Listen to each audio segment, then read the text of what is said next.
Italiano in Italia.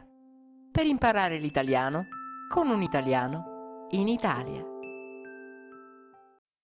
Antonio, raccontaci della tua esperienza qui a Berlino. È un'esperienza fantastica perché ho conosciuto tantissime persone interessate alle lingue e con le quali ho potuto anche parlare nella mia lingua, ovviamente, ma nelle lingue che sto praticando anch'io, perché io parlo l'inglese e parlo il tedesco. Non sono un poliglotta, sono un insegnante di italiano per stranieri, ma mi piace tantissimo questo ambiente.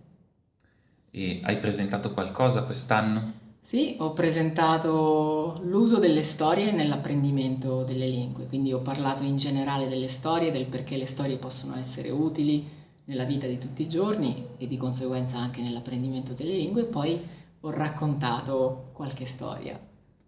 E come sono state le reazioni del pubblico?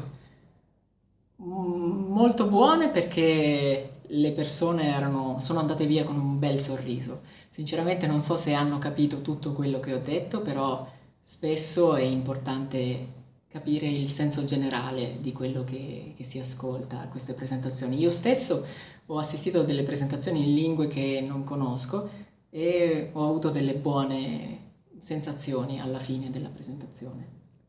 Perché la tua presentazione quindi non era in inglese, deduco. No, la mia presentazione quest'anno è stata in italiano perché, essendo una conferenza di poliglotti, bisogna parlare anche nelle lingue che le persone vogliono imparare e ascoltare, non solo nell'inglese che è una lingua franca.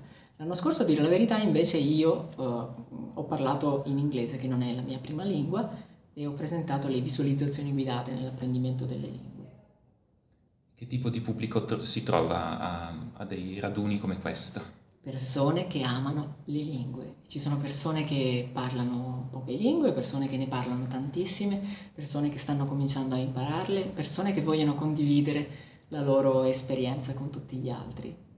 E quindi che cosa porti via da Berlino quest'anno? Rafforzo ancora di più l'idea che ho portato via l'anno scorso, che è quella della condivisione di idee, di pensieri, di trucchi anche per migliorare la propria abilità di imparare le lingue. E io penso che questo raduno proprio ci faccia capire che se noi condividiamo quello che è una parte del nostro viaggio con tante altre persone e loro fanno lo stesso con noi, possiamo crescere di più. Mi viene in mente quel pensiero per cui se una persona dà un'idea a un'altra e viceversa non si hanno due idee ma si hanno più idee, più o meno era così, non me lo ricordo bene. Quindi se ci sarà una prossima edizione pensi di tornare? Spero sicuramente di sì e mi farà piacere avere anche qualcosa da condividere con tutti gli altri, anche Ok. il prossimo anno. Grazie di tutto. Grazie a te, ciao.